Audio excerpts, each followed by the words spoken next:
I got so much more.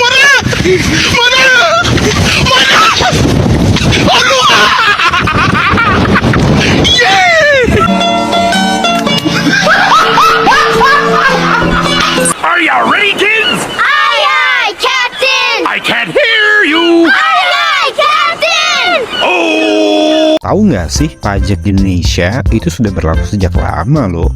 Pajak yang pertama kali dikenal di Indonesia adalah pajak pertanahan, dimulai sejak VOC masuk dan menduduki Indonesia. Jenderal Belanda Daendels menyatakan bahwa tanah di Indonesia adalah milik dari Belanda. Selanjutnya, timbul gagasan untuk mengenakan pajak penghasilan yang berupa pajak untuk kebun-kebun teh, kelapa, jati, dan tembakau kepada penduduk, yang diikuti dengan pengenaan pajak kendaraan bermotor. Setelah itu, lahirlah jenis-jenis pajak lain. Di zaman kerajaan, ternyata juga sudah ada pemberlakuan pajak loh. Namun saat itu dikenal dengan istilah upeti.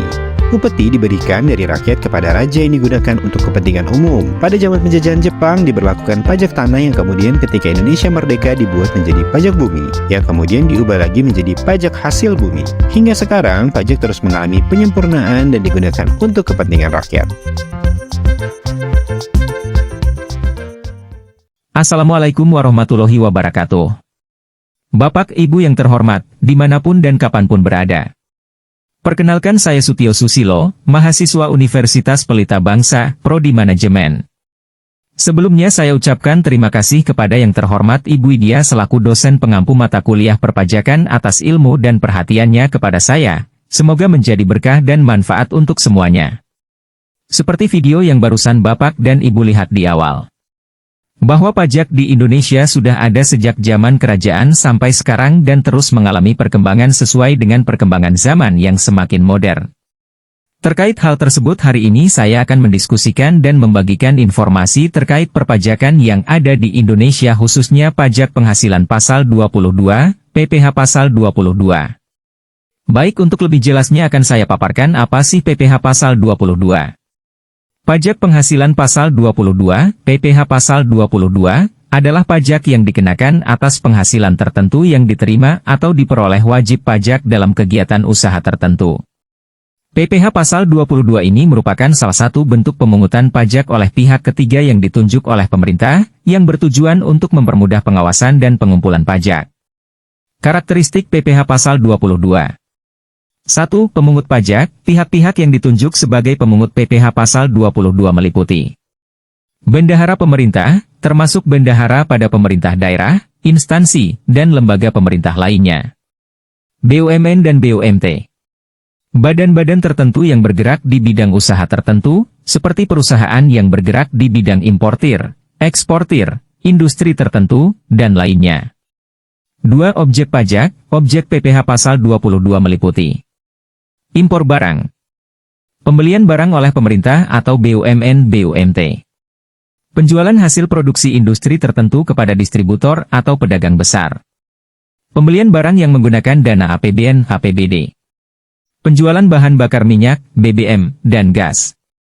3. Tarif PPh pasal 22. Tarif berbeda-beda tergantung pada jenis transaksi dan pihak yang terlibat. Misalnya, untuk impor barang tertentu, tarifnya bisa mencapai 7,5% dari nilai impor. Untuk penjualan BBM oleh Pertamina, tarifnya sekitar 0,25% dari harga jual. 4. Pemotongan dan penyetoran. Pihak pemungut wajib memotong PPh pasal 22 dari wajib pajak yang melakukan transaksi, dan kemudian menyetorkannya ke kas negara. Penyetoran pajak ini harus dilakukan paling lambat tanggal 10 bulan berikutnya setelah bulan terjadinya pemotongan pajak. 5. Pelaporan. Pihak pemungut harus melaporkan pemotongan dan penyetoran PPh pasal 22 ini melalui surat pemberitahuan, SPT, masa PPh pasal 22. Laporan ini harus disampaikan ke Kantor Pelayanan Pajak, KPP, paling lambat tanggal 20 bulan berikutnya setelah bulan terjadinya transaksi. Manfaat PPh pasal 22. 1. Pengawasan yang lebih baik. Dengan adanya pemungutan oleh pihak ketiga, pemerintah dapat lebih mudah mengawasi dan mengendalikan penerimaan pajak. 2. Peningkatan kepatuhan pajak. Pemungutan pajak oleh pihak ketiga meningkatkan kepatuhan wajib pajak dalam membayar pajak. 3. Optimalisasi penerimaan pajak. Pemerintah dapat meningkatkan penerimaan pajak dari sektor-sektor yang selama ini mungkin kurang terawasi. Contoh studi kasus. PT Fatih Corporation mengimpor alat elektronik senilai 1 miliar rupiah pada Januari 2024. Tarif PPh pasal 22 adalah 2,5% dari nilai impor. Perhitungan PPh pasal 22 sebagai berikut. PPh pasal 22 sama dengan 2,5% dikali 1 miliar rupiah adalah 25 juta rupiah. Pembayaran dan pelaporan. 1. Pembayaran, PT Fatih Corporation membayar Rp25 ke kas negara. 2. Pelaporan, melaporkan dalam SPT masa PPh pasal 22 untuk Januari 2024. Kesimpulan dari studi kasus di atas adalah PT Fatih Corporation harus membayar dan melaporkan PPh pasal 22 atas impor barang sesuai aturan untuk menghindari sanksi. Menggunakan jasa konsultan pajak atau pelatihan staf dapat membantu dalam kepatuhan pajak. Mohon maaf apabila ada salah dalam tutur kata dan kurang tepat dalam penyampaian informasi terkait pajak PPh pasal 22 kali ini. Wassalamualaikum warahmatullahi wabarakatuh.